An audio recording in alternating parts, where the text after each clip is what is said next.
Hello, it's me, Katrin Parker. I'm coming to you from my bedroom because I have sciatica. Um, I've just gotten home and changed into roughly what an old witch would wear in a forest when she gives the hero a quest and turns out she was actually the evil witch or whatever. And you guys are sitting on... Don't look at my room. Arthur! The bear chair. It's not rubbish down there, it's stuff.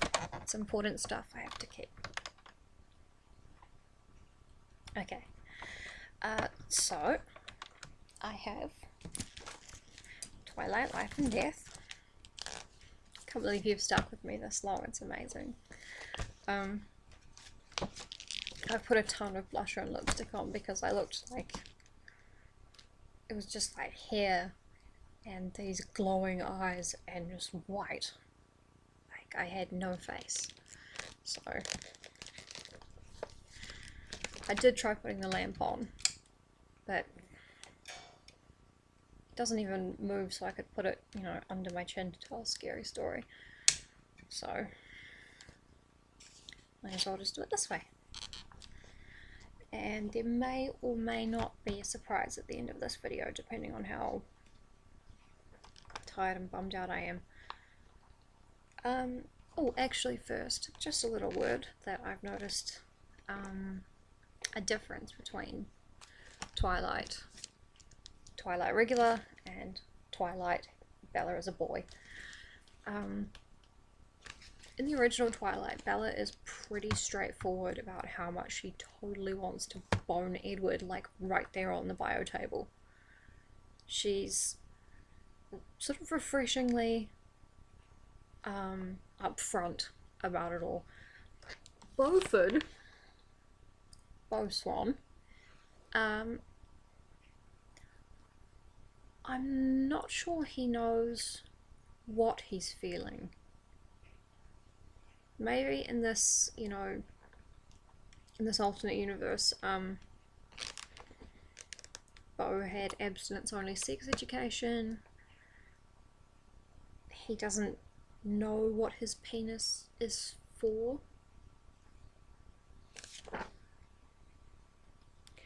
I mean,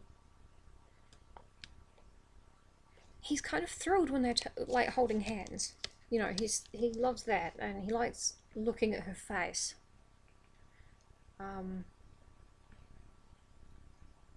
But kind of like you'd be fascinated by anything very beautiful. And I would put that down to just, you know, reticence on the author's part. You know, she's not going to be saying, Beau popped a boner, whatever. Honestly, just saying popped a boner made me lose my train of thought. It's funny. But Beau does have a physical reaction to Edith. His neck gets hot. Which leads me to think that maybe he just has no idea what's happening to him. Who knows? Maybe he doesn't know about death. Maybe that's why he's so chilled out. He doesn't know that sex or death exist, and that's why he's not too worried about going out with a vampire. That's not right. That is just not right. Alright, anyway, we are up to, if you can believe it, chapter 11, Complications. So they are basically officially a couple now at school. And everyone's like, what? And Logan is so jealous. He's such a bitch. Oh my god. And... okay. Everyone watched us as we walked together to our lab table. This time she didn't angle the chair to sit as far from me as the desk would allow. Instead, she sat right next to me, our arms almost touching. Her hair brushed my skin. Mrs. Banner backed into the room then, pulling an outdated TV and VCR on a wheeled frame.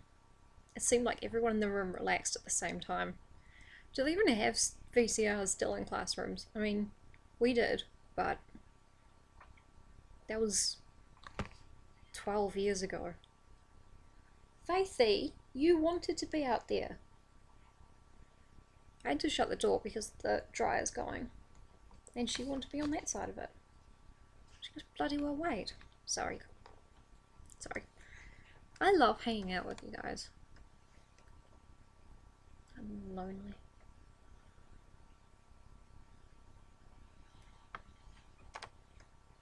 Anyway, Faith can just sit out there and yell at me.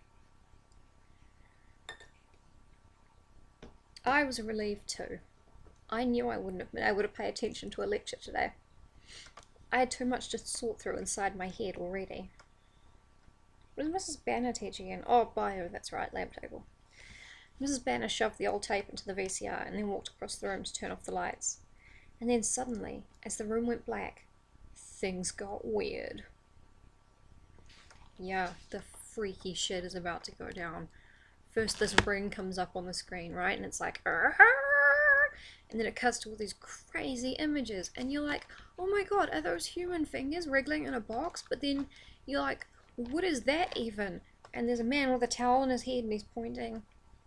I mean, that's just in the Japanese one though. I'm getting them confused. And then you're like, what? What did I even just see? And then there's like this fucking well, and when you look again, you can just see this tiny bit of hair starting to come over the top of it. And then it cuts to static. And Edith's like, this is gonna fucking rule. Oh. It doesn't say any of that. Shit. Suddenly, as the room went black, things got weird. But not sadly. The ring, weird. It wasn't like I wasn't already hyper aware that Edith was right there, just an inch away from me. Oh wow, your dick can reach her. Oh! I hate Beau so much. I mean, I think he has some kind of disability, but God, I hate him. I wouldn't have imagined that I could be more aware of her, but in the dark somehow. It was like an electrical current was flowing through her body into mine, like those miniature lightning bolts that jump between live circuits were dancing up and down the small gap between our bodies. Where her hair touched my arm, it was almost painful. A crazy strong impulse to reach over and touch her, to stroke her perfect face just once in the darkness, almost overwhelmed me. What was wrong with me? You couldn't just go around touching people because the lights were off.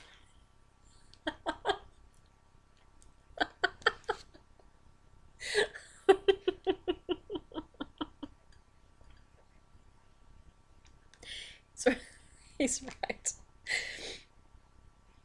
I crossed my arms tightly over my ribs and balled my hands into fists. The opening credits started and the room got a fraction brighter. I couldn't stop myself from peeking over at her. She was sitting exactly like I was, arms crossed, hands clenched, just glancing over to me.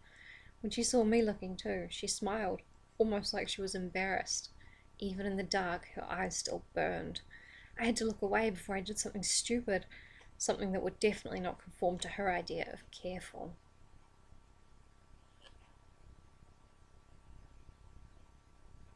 It was a very long hour. I couldn't concentrate on the movie. I didn't have any idea what it was about.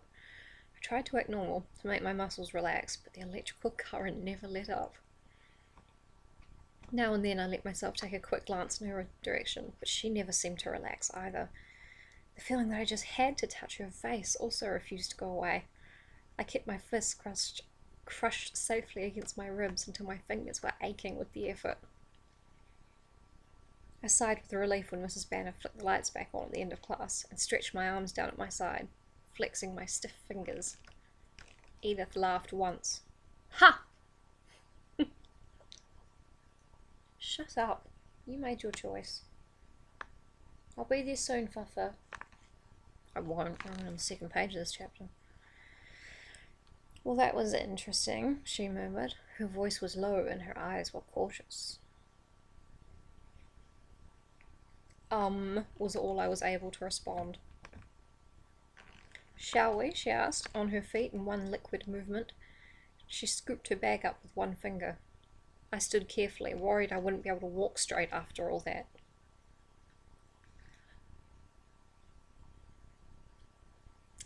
Beau, you came in your pants. Oh.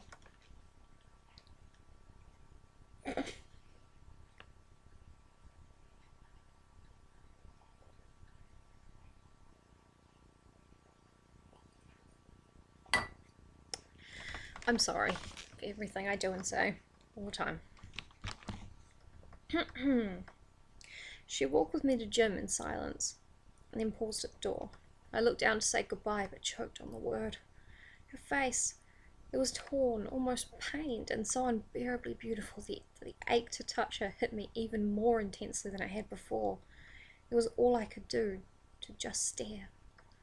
She raised one hand, hesitant, conflict clear in her eyes, and then quickly brushed her fingertips along the line of my jaw. Her fingers were icy like always. The trail they left on my skin was almost like a burn that hadn't turned painful yet. She spun without a word and walked swiftly away from me. Oh my god. Oh. They've held hands. She touched his face very lightly. Fucking hell, someone's gonna get pregnant. I stumbled into the gym, light-headed and unstable, and dressed down in a trance, barely aware of other people around me. Reality didn't fully set in until I was handed a racket. It wasn't very heavy, but I knew that didn't matter. In my hands, it was dangerous. I could see a few of the other kids eyeing me and the racket. Then Coach Clapp ordered us to choose our own partners, and I figured I was about to be the last guy up against the wall. But I underestimated Michaela's loyalty. She came to stand next to me right away. You don't have to do this, you know, I told her.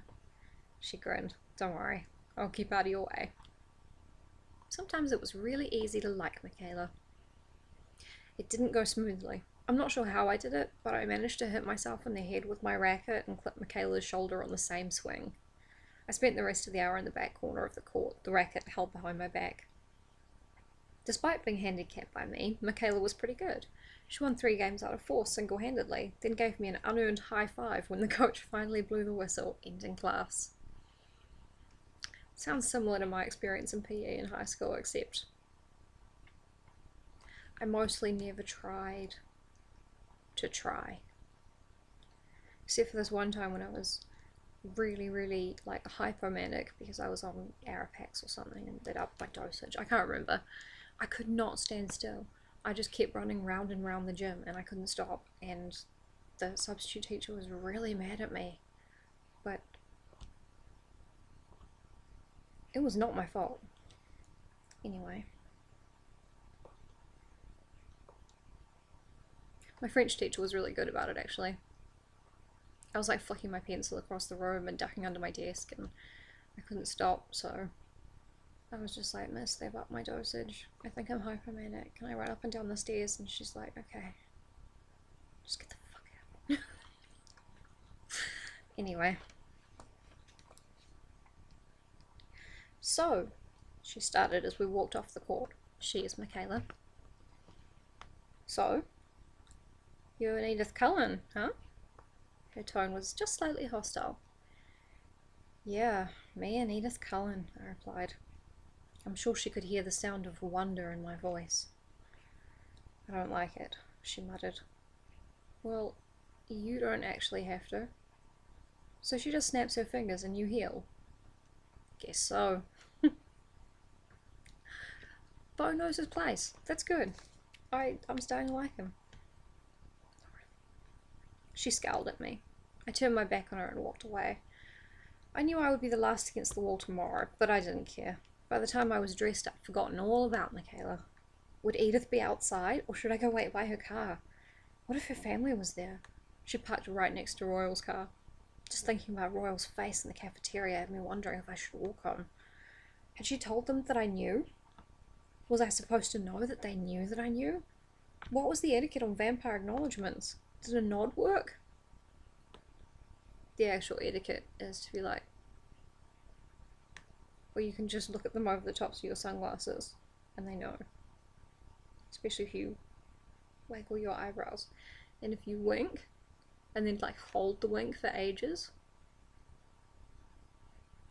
and waggle your eyebrows,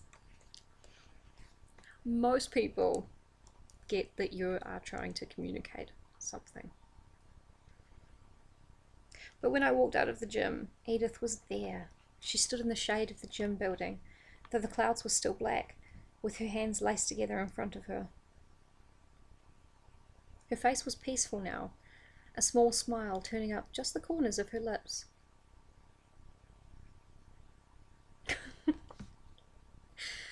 The thin sweater didn't look like enough, and though I knew it was stupid, I wanted to take my jacket off and wrap it around her. Aww. As I walked to her side, I felt a strange sense of harmony, like everything was right in the world as long as I was close to her. Yeah, that's chemicals. They trick you into being an idiot.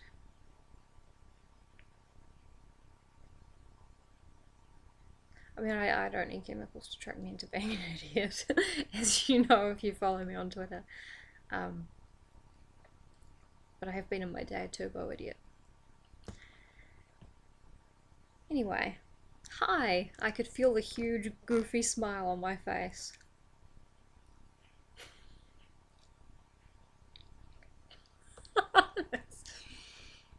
Don't screen cap that, come on.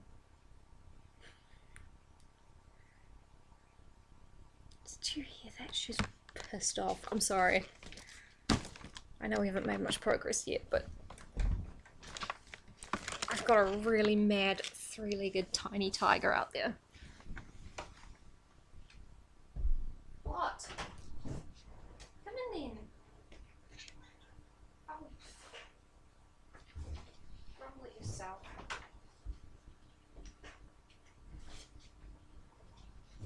Bloody cat. This isn't a restaurant, you know. Whoops. Don't flash the audience. Twilight, life and death. Actually, Arthur is a really good thing to pop the laptop on. I might take him back out to the living room. But not right now. Sorry. Oh, you can't win with Faith, eh? But you can with Coke Zero. Yeah, I'm still on the multi-packs of diet soda. And I probably will be until after Christmas. Because they're all on sale. Those things are full of sodium. Not good. Okay. Oh, hi. Huge goofy smile. Hello. Her answering smile was brilliant. How was Jim? I was suddenly suspicious. Fine. Really?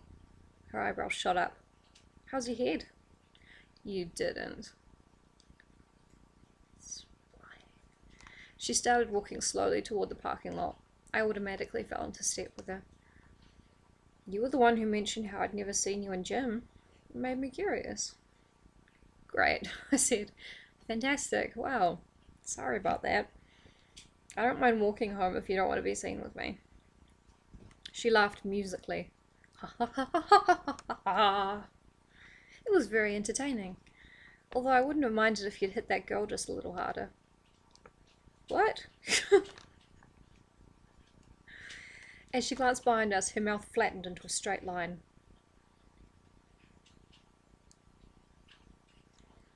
I turned to see what she was looking at. Michaela's blonde hair bobbing as she walked away.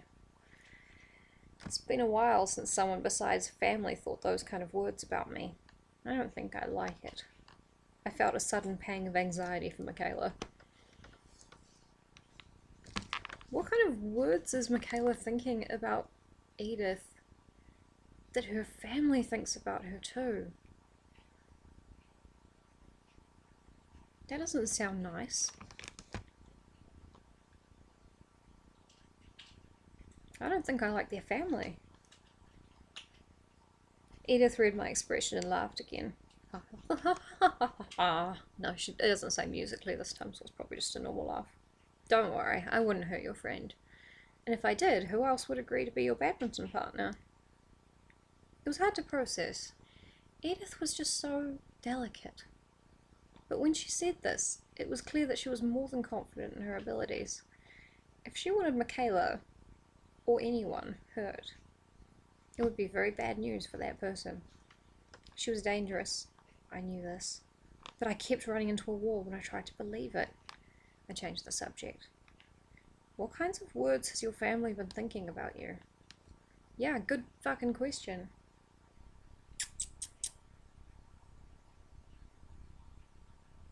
No, you are not going back out that door, babe.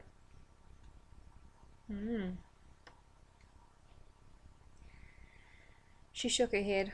It's not fair to judge people on their thoughts. Those are supposed to be private. It's actions that count. I don't know. If you know someone can hear, isn't that the same thing as saying it out loud? Easy for you to say, she grinned. Controlling your thoughts is very difficult. When Royal and I butt heads, I think much worse things about him, and I do say those words out loud. She laughed her ringing laugh again. No, I was going to try to laugh like a ringtone, and I couldn't think of any. What are you doing? Come on, then.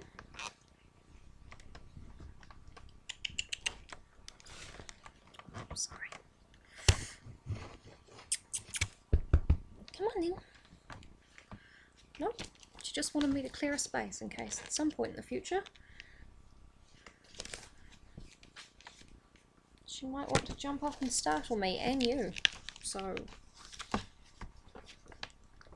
come here, baby. I'll show you her when she gets settled. Can the people see her?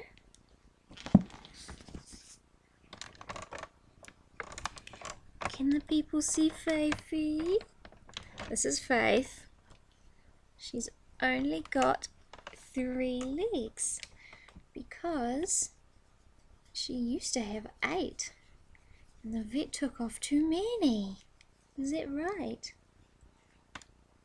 No, she broke her leg and then the vet found out. Sorry, darling. Maybe she doesn't want me to tell you. Anyway, the vet found out her leg was full of tumours, so they chopped it off. And the rest of her was not full of tumours, so she's happy and healthy and running around and still intimidating all the other cats because she thinks she's, 10-ton tiger. That would be a very dense tiger. Sorry, I'm kind of out of it. I hadn't been watching where we were going, so I was surprised when we had to slow, blocked from Edith's car by a crowd of kids. There was a circle around Royal's red convertible, 2 deep, mostly guys. Some of them looked about to drool. None of her family was around, and I wondered if she'd ask them to give her some space. None of the car enthusiasts even looked up when I edged by them to get to Edith's door. Ostentatious, she muttered as she slid past me. I hurried round to the passenger side and climbed in. What kind of car is that? An M3, she said as she tried to back out of the space without hitting anybody. I don't speak car and driver. Is that a magazine? She carefully manoeuvred her way free. It's a BMW. Okay, I know that one. I know that one too. What are the names of all the cars I know? Toyota, BMW, Ferrari, Lamborghini. They're the special ones. V8 is not a brand of car, but it is a type of car. It's got 8 engines or something. Honda Civic is a car. Toyota Corolla is a car, we had one. RAV4. Toyota RAV4. People mover, no. It's not, that's just a type of car. And those are all the cars I know. My dream car is the kind that's in the fancy movies about people, and it's like a black car and it's always got a driver, but it's not a limousine, and it's really fancy. That's my dream car. I don't know what it is. A Jaguar, that's a kind of car. Sorry. It's the sciatica. I took a codeine for it and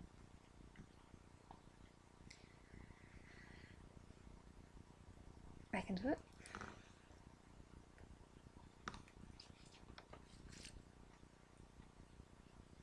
I know more cars than I thought I did.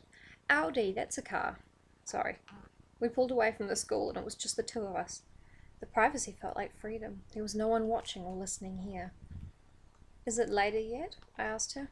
She didn't miss the significance of my tone. She frowned. I suppose it is. I kept my expression neutral while I waited for her to explain. I think this is about what happens in the sunlight, she said that he would see later. She watched the road, pretending like she actually needed to, and I watched her face. A few different expressions flickered across it, but they changed so fast I wasn't able to interpret them. I was starting to wonder if she was just going to ignore my question when she stopped the car. I looked up, surprised. We were already at Charlie's house, parked behind my truck. It was easier to ride with her, I decided, when I didn't look until it was over. My mum drove the same way. She was staring at me when I looked back, seeming to measure me with her eyes. "And you want to know why you can't see me hunt?" she asked. You can't see me hunt. Sorry. It sounds a little bit like a rude word. Cunt. That's the word it sounds like. Her voice was serious, but her expression was a little amused, probably because it was a funny word. Not at all like it had been in the cafeteria earlier. Yes, and why you seemed so mad when I asked. She raised her eyebrows. Did I frighten you? The question sounded hopeful. Did you want to? She tilted her head to one side. Maybe I did. Okay then, sure. I was terrified. She smiled, shook her head, and then her face was serious again. I apologized for reacting like that. It was just the thought of you being near while we hunted. Her jaw tightened. That would be bad? She answered through her teeth. Extremely. Ow, I hurt my teeth. Because? She took a deep breath and stared through the windshield at the thick, rolling clouds that seemed to press down almost within reach. When we hunt, she spoke slowly, unwillingly, we give ourselves over to our senses, govern less with our minds, especially our sense of smell. If you were anywhere near me when I lost control that way. She shook her head, still staring unhappily at the heavy clouds. I kept my expression empty, expecting the swift flash of her eyes to judge my reaction that followed. But her eyes held, and the silence deepened, changed. Flickers of the electricity I had felt this afternoon began to charge the atmosphere as she gazed without blinking into my eyes. It wasn't until my head started to swim that I realized I wasn't breathing. When I drew in a jagged breath, breaking the silence, she closed her eyes. Beau, I think you should go inside now. Her low voice wasn't so smooth, more like raw silk now, and her eyes were on the clouds again. I don't know what raw silk feels like, or sounds like. Sorry, we're not all Twilight billionaires. I opened the door and the Arctic draft that burst into the car helped clear my head. Afraid I was so light-headed that I might stumble, I stepped carefully out of the car and shut the door behind me without looking back. The whir of the automatic window unrolling made me turn. "Oh, Beau," she called after me. She leaned toward the window with a small smile on her lips. "Yeah? Tomorrow it's my turn." "Your turn to what?" She smiled wider, flashing her gleaming teeth. "Ask the questions." And then she was gone, the car speeding down the street and disappearing around the corner before I could even put my thoughts in order. I smiled as I walked to the house. It was clear she was planning to see me tomorrow, if nothing else. What questions could you possibly have for Beau, other than why are you like that? I would actually like to know why he's like that. Fair enough. That night, Edith starred in my dreams, as usual. However, the climate of my unconsciousness had changed. It thrilled with the same electricity that had charged the afternoon, and I tossed and turned relentlessly, waking off. Waking off. I'm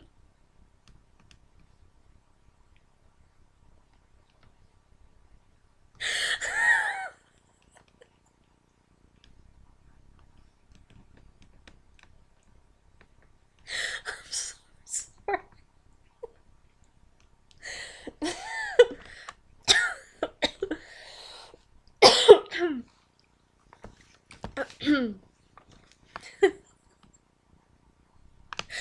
I tossed and turned restlessly, wanking often. It was only in the early hours of the morning that I finally sank into an exhausted, dreamless sleep. I like it my way better. I think it makes more sense. I don't plan any of this. I don't read ahead. I don't plan what I'm going to say when I go off on one of my bizarre tangents that, you probably really don't want to hear. I definitely don't plan the cats being dicks. When my alarm went off, I was still beat, but wired at the same time.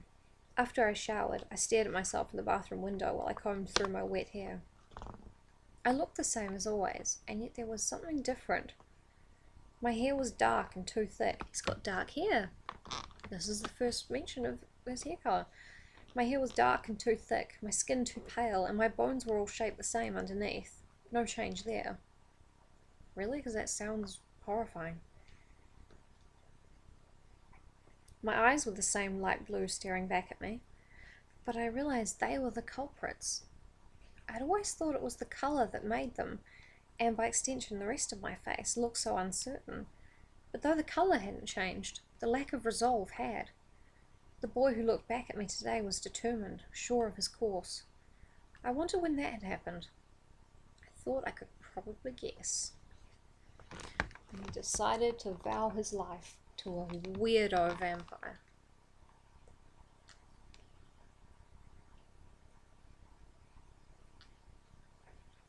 Actually, Edith seems a lot less depressed than Edward. I don't know if that's intentional or what. Edward definitely has depression. Like, he has severe depression. It's very sad. And Robert Pattinson does this so well in the movies. Like, he hates Edward. And Edward hates himself, so, it all works out. I like the movies, to be honest.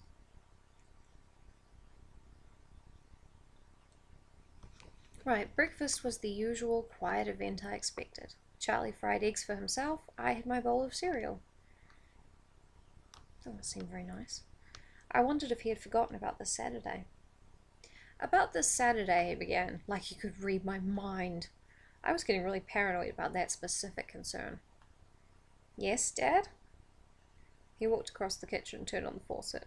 Are you still set on going to Seattle? That was the plan.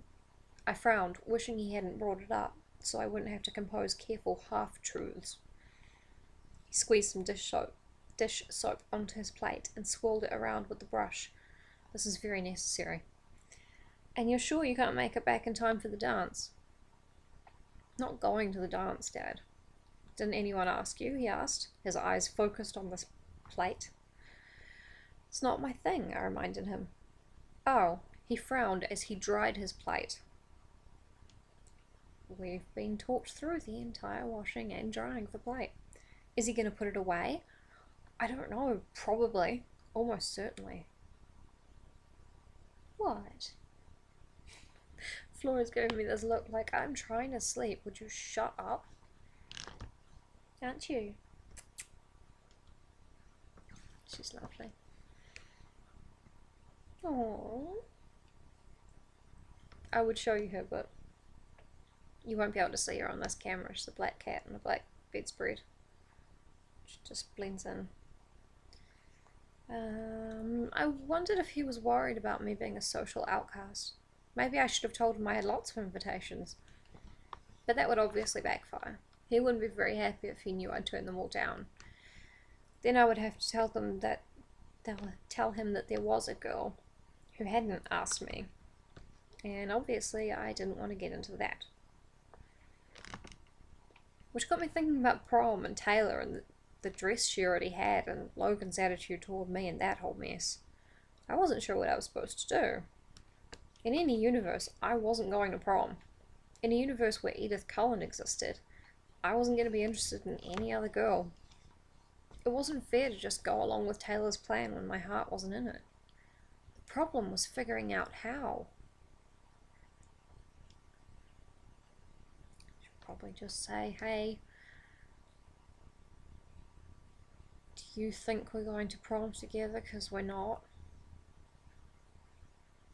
Because it was something I said months ago after you hit me with your van. And to be honest, you hit me with your van, so I don't really want to go to prom with you. I don't know. My prom dates were arranged marriages in the sense that a group of us went with a group of them, you know.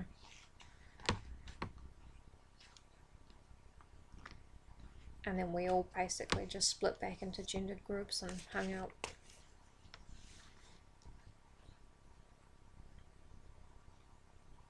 Charlie left then. Oh, he didn't put his plate away. Charlie left then with a goodbye wave, and I went upstairs to brush my teeth and gather my books. When I heard the cruiser pull away, I could only wait a few seconds before I had to look out my window. The silver car was already there, waiting in Charlie's spot in the driveway.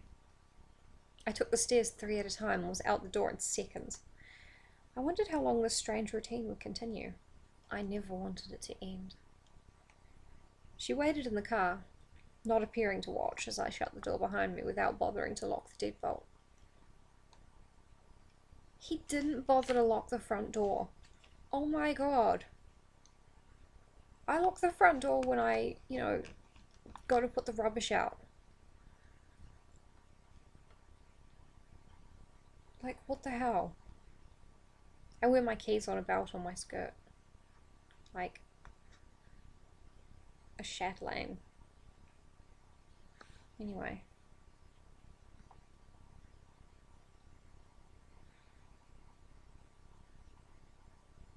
It pisses me off. He should lock the door.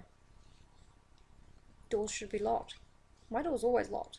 It's locked when I'm at home. Why would it be unlocked? Why would your door ever need to be unlocked? Unless you were actually passing through it. Sorry. Something I feel strongly about. I walked to the car, then hesitated for just a second before I opened the door and climbed in. She was smiling, relaxed, and, as usual, so perfect it was painful. Good morning. How are you today? Her eyes roamed over my face like the question was something more than simple courtesy. Good, thank you. I was always good. Much more than good when I was close to her.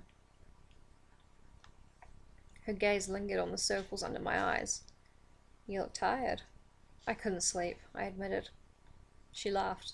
Neither could I. She's a vampire and she doesn't sleep. Classic Edith.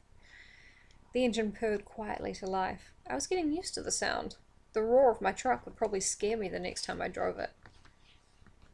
I guess that's right, I said. I probably did get more sleep than you.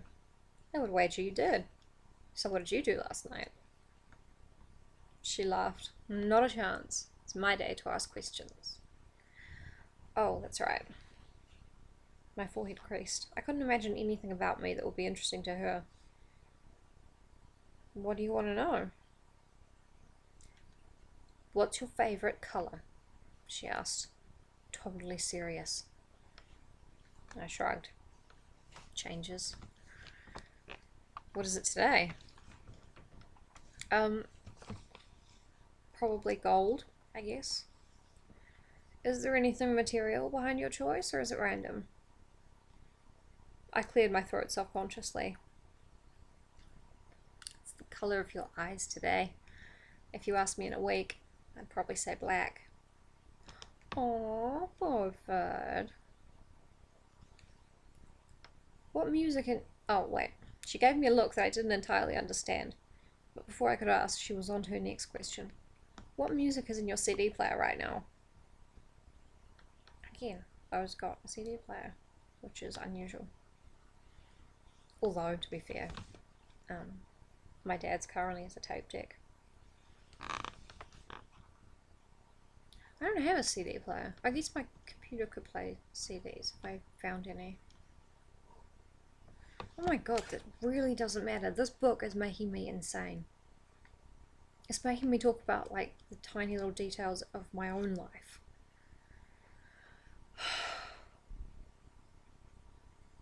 I had to think about that one for a second, until I remembered that the last thing I'd listened to was the CD Phil had given me. When I said the name of the band,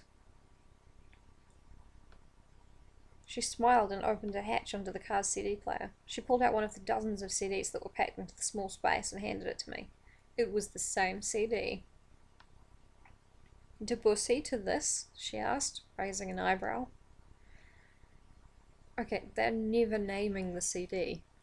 I think the artist is probably Muse, because they're credited in the Twilight books or something. Did I read that somewhere or dream it? I don't know. Sorry for moving the camera around so much. My leg is not happy.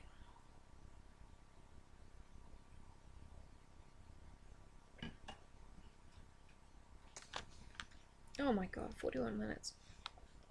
I might not have time for the treat. It continued like that for the rest of the day. While we walked between classes and all through the lunch hour, she questioned me without a break. She wanted to know about every insignificant detail of my existence. Movies I'd liked and hated, the few places I'd been and the many places I wanted to go, and books. So many questions about books. Yeah, right. I'm still skeptical. Beau can't read. He's too much of an idiot. He is. He's an idiot. He's never read anything in his life. I couldn't remember the last time I'd talked so much. I felt self-conscious the whole time, knowing I had to be boring her. She always seemed on the edge of her seat, waiting for my answers. She always had a follow-up question. She always wanted more. So I went along with the psychoanalysis, since it seemed to matter to her. When the first bell rang, I sighed deeply. It was time. There's one question you haven't asked me yet. More than one, actually. But which specific one are you looking for? The most embarrassing thing I've ever done. Why would you volunteer this? Actually, no, yeah. Fair enough. She grinned. Is it a spectacular story? I'm not sure yet. I'll tell you in 5 minutes. I shoved away from the table.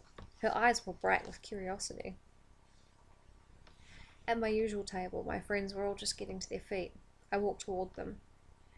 Patches of red flared in my cheeks, but that was probably okay. I was supposed to look emotional. Anyway, the pretty guy in the melodramatic soap my mom used to watch religiously looked fired up when he did this scene. Thanks to him, at least I had a general outline for my script, embellished by something I'd once thought about Edith. I wanted to keep this flattering. What the fuck is he about to do? Jeremy noticed me first, and his eyes were speculative. They flashed from my red face to where Edith was, and back to me. Taylor, can I have a minute? I said as I walked up to her. I didn't say it quietly. She was right in the very middle of the cluster. Logan turned to glower at me with his fishy green eyes. Maybe Logan is a deep one, and this is going to turn into some kind of Lovecraftian... Fuck, we're like halfway through it and nothing's happened. Anyway, in my personal mythology, Logan is the offspring of a witch and a sea monster. Sure, beau, Taylor said, looking confused. Look, I said, I can't do this anymore. What the fuck is he doing? Everyone fell silent. Jeremy's eyes got all round. Alan looked embarrassed. Michaela shot me a critical glance, like she couldn't believe I was doing it this way. But she didn't know exactly what I was doing, or why I needed this audience. Taylor was shocked. What? Yeah, what? I scowled. It was easy. I was pretty angry right now that I hadn't talked myself out of this, or come up with a better way. But it was too late for improv now. I'm tired of being a pawn in your game, Taylor. Do you even realize that I have feelings of my own? And all I can do is watch while you use me to make someone else jealous. My eyes darted quickly to Logan, whose mouth was hanging open, and back to Taylor. You don't care if you break my heart in the process. Is it being beautiful that's made you so cruel? Taylor's eyes were wide, her mouth open in a little O. Yes, you would be. What? I'm not going to play anymore. This whole prom charade, I'm out. Go with the person you really want to be with. A longer glare this time at Logan. And then I stalked away, slamming through the cafeteria doors in what I hoped was a dramatic way. I was never going to live this down. But at least I was free. Probably worth it. That is not what I was expecting. I didn't know what I was expecting. That was weird. But it was almost interesting. So, I mean, wow, you know, I'm actually quite proud of Stephenie Meyer for writing something, you know, almost interesting in her Twilight book. So, yeah, well done. Suddenly, Edith was right next to me, keeping pace like we'd been walking together all along. It truly was spectacular, she said. I took a deep breath. Maybe a little over the top. Did it work? Like a charm. Taylor's feeling quite the femme fatale, and she's not even sure why. If Logan doesn't ask her to prom by Monday, I'll be surprised. Good, I grunted. And now back to you. Edith kept up the quiz until we were in biology and Mrs. Banner arrived, dragging the audio-visual frame again.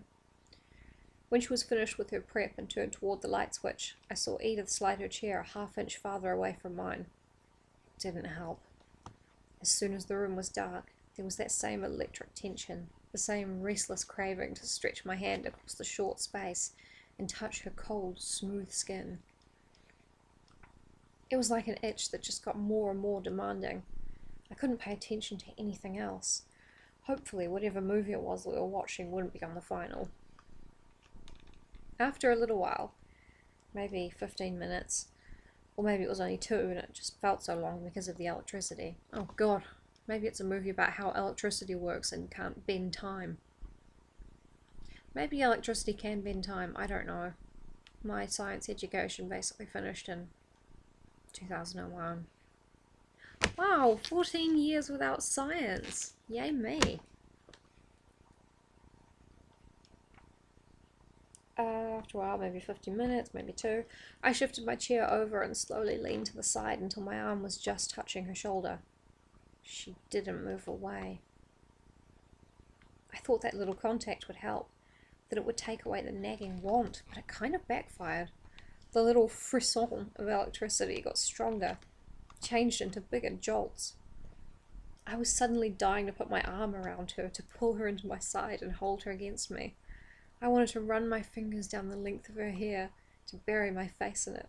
I wanted to trace the shape of her lips, the line of her cheekbone, the length of her throat. Not really appropriate for a classroom full of people. I leaned forward, folding my arms on the table and gripping under the edge with my fingers, trying to hold myself in place. I didn't look at her, afraid that if she was looking back at me, it would only make self-control that much harder.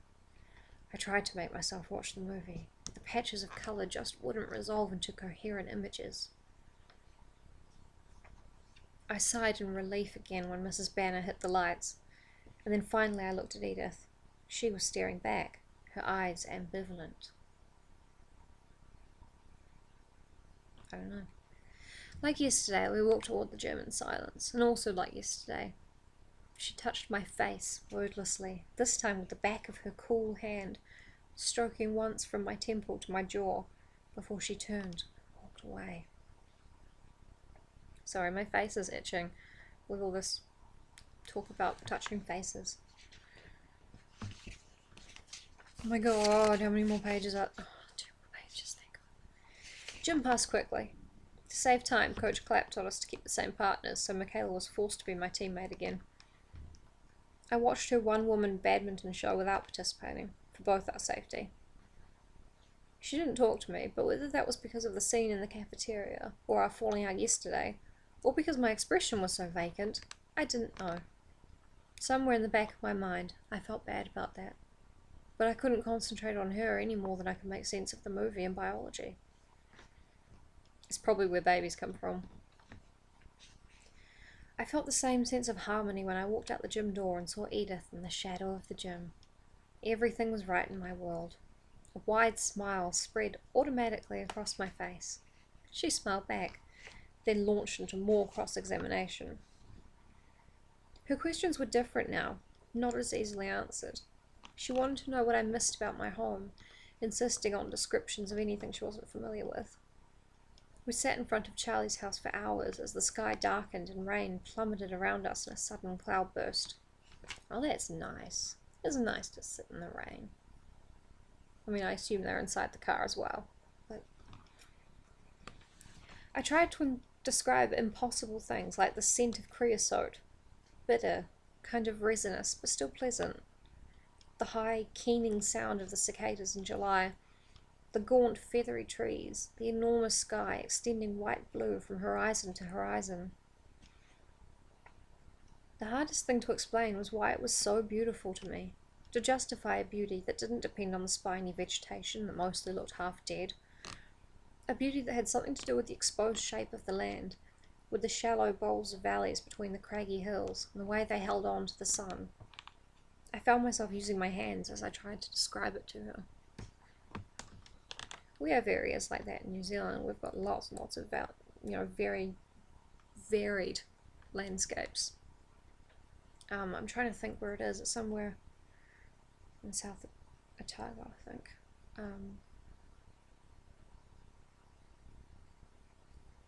It's kind of like that. I guess the desert road's kind of like that. That's where Mount Ruapehu is. Ruapehu. I'm sorry, I can't pronounce it right. Which is the mountain they used for Mount Doom in the Lord of the Rings movies. It's kind of like that. It's all sort of flat. There's not much there. Apart from the road, obviously. And the mountain. I prefer forested areas, obviously.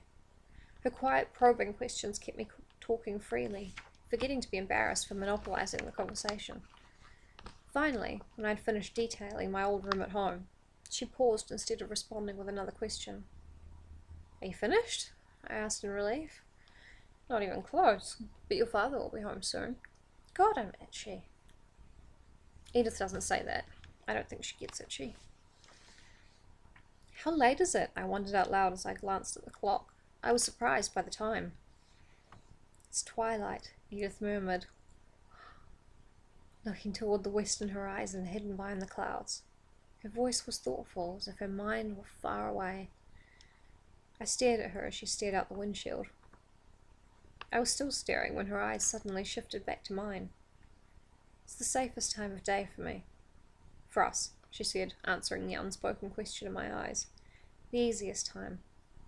But also the saddest in another way. The end of another day, the return of the night. Darkness is so predictable, don't you think? She smiled wistfully. I like the night. Without the dark, you'd never see the stars. I frowned. Not that you see them here much. God, he bitches about everything. She laughed, and the mood abruptly lightened. Charlie will be here in a few minutes, so unless you want to tell him that you'll be with me Saturday. She looked at me hopefully. Thanks, but no thanks. I gathered my books, stiff from sitting still so long. So is it my turn tomorrow then? Certainly not. She pretended to be outraged. I told you I wasn't done, didn't I? What more is there? She displayed the dimples. You'll find out tomorrow. I stared at her, a little dazed, as usual. I'd always thought I didn't really have a type. My former crowd back home all had something. One liked blondes, and one only cared about the legs, and one had to have blue eyes. Racist. I'd thought I was less particular. A pretty girl was a pretty girl. But I realize now that I must have been the most difficult to please of them all. Apparently, my type was extremely specific. I'd just never known it. I hadn't known my favourite hair colour was this metallic shade of bronze, because I'd never seen it before. I hadn't known I was looking for eyes the colour of honey, because I'd never seen those either. I didn't know a girl's lips had to be curved just this way and her cheekbones high under the long slash of her black lashes. All along, there had been only one shape, one face that would move me. Like an idiot, warnings forgotten, I reached for her face, leaning in. She recoiled. They nearly kissed. Sorry, I started to say as my hand dropped, but her head whipped forward and she was staring into the rain again.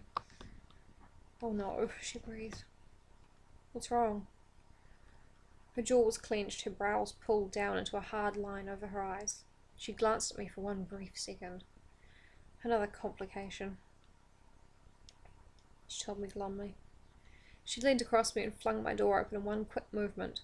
Her proximity set my heart racing in an uneven gallop, and then she almost cringed away from me. Headlights flashed through the rain. I looked up, expecting Charlie and a bunch of explanations to follow, but it was a dark sedan I didn't recognize. Hurry, she urged. She was glaring through the downpour at the other vehicle. I jumped out immediately, although I didn't understand. The rain lashed against my face. I pulled my hood up. I tried to make out the shapes in the front seat of the other car, but it was too dark. I could see Edith illuminated in the blaze of the new car's headlights. She was staring ahead, her gaze locked on something, or someone I couldn't see. Her expression was a strange mix of frustration and defiance.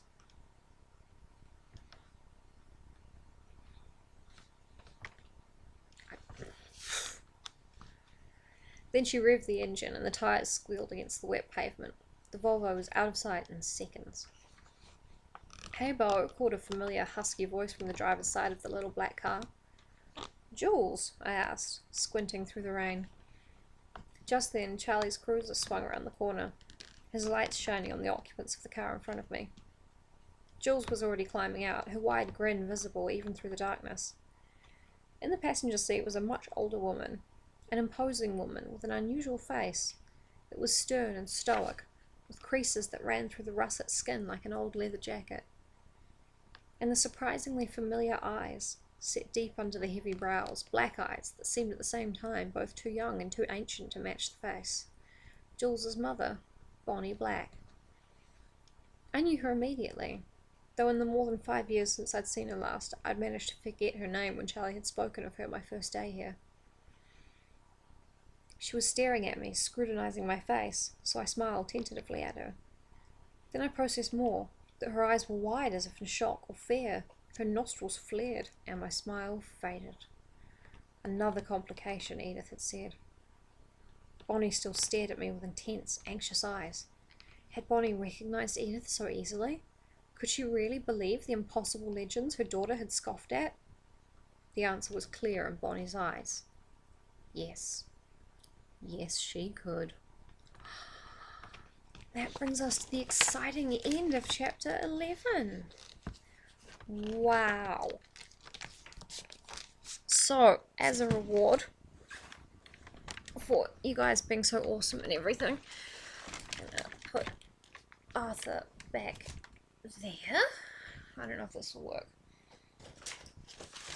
And hopefully read to you a New Zealand Smarties Book Prize Gold Award winning book called The Gruffalo. It's so good. It's by Julia Donaldson and Axel Scheffler.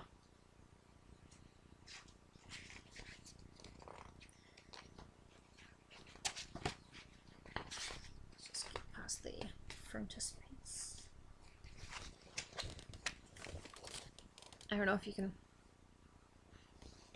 can see them. I might not be able to see them.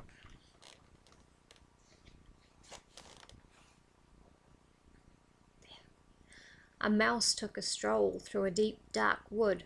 A fox saw the mouse, and the mouse looked good. Where are you going to, little brown mouse? Come and have lunch in my underground house. It's terribly kind of you, fox, but no. I'm going to have lunch with a Gruffalo. A Gruffalo? What's a Gruffalo? A Gruffalo? Why, don't you know? He has terrible tusks and terrible claws and terrible teeth in his terrible jaws. Where are you meeting him? Here, by these rocks. And his favourite food is roasted fox. Roasted fox! I'm off, Fox said. Goodbye, little mouse, and away he sped. Silly old fox. Doesn't he know? There's no such thing as a Gruffalo.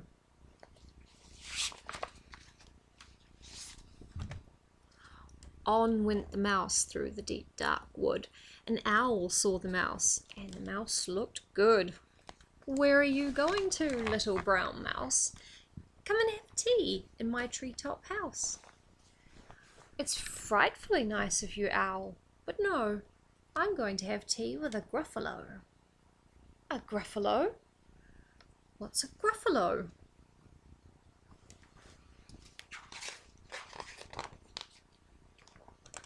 A Gruffalo? Why, don't you know? He has knobbly knees and turned out toes and a poisonous wart at the end of his nose. Where are you meeting him? Here, by this stream. And his favourite food is owl ice cream. Owl ice cream, to-wit, to-woo! Goodbye, little mouse. And away owl flew. Silly old owl. Doesn't he know? There's no such thing as a Gruffalo. On went the mouse through the deep dark wood. A snake saw the mouse, and the mouse looked good. Where are you going to, little brown mouse? Come for a feast in my log pile house. It's wonderfully good of you, snake, but no. I'm having a feast with a Gruffalo. A Gruffalo? What's a Gruffalo? A Gruffalo? Why, don't you know?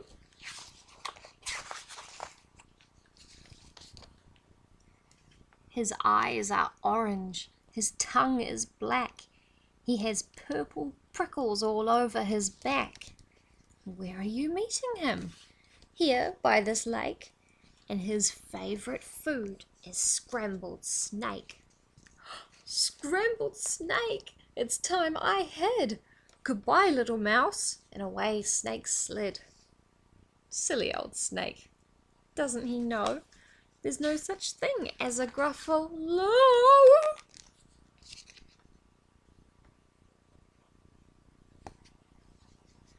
But who is this creature with terrible claws and terrible teeth in his terrible jaws? He has knobbly knees and turned out toes and a poisonous wart at the end of his nose.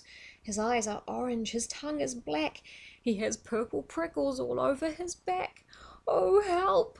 Oh, no! It's a Gruffalo! My favourite food, the Gruffalo said. You'll taste good on a slice of bread. Good, said the mouse. Don't call me good. I'm the scariest creature in this wood. Just walk behind me and soon you'll see everyone is afraid of me. All right, said the Gruffalo, bursting with laughter. You go ahead and I'll follow after. They walked and walked till the Gruffalo said, I hear a hiss in the leaves ahead. It's Snake, said the mouse. Why, Snake, hello. Snake took one look at the Gruffalo. Oh, crumbs, he said, goodbye, little mouse, and off he slid to his log pile house. You see, said the mouse, I told you so. Amazing, said the Gruffalo. They walked some more till the Gruffalo said, "I hear a hoot in the trees ahead." "It's Owl," said the Mouse. "Why, Owl, hello." Owl took one look at the Gruffalo. "Oh dear," he said, "goodbye, little Mouse," and off he flew to his treetop house. "You see," said the Mouse, "I told you so." "Astounding," said the Gruffalo. They walked some more till the Gruffalo said, "I can hear feet on the path ahead." "It's Fox," said the Mouse. "Why, Fox, hello." Fox took one look at the Gruffalo. "Oh, help," he said, "goodbye, little Mouse," and off he ran to his underground house. "Well, Gruffalo," said the Mouse, "you see, everyone is afraid of me, but now my tummy's beginning to rumble. My favourite food is Gruffalo crumble." "Gruffalo crumble," the Gruffalo said, and quick as the wind he turned and fled. All was quiet in the deep dark wood. The Mouse found a nut, and the nut was good.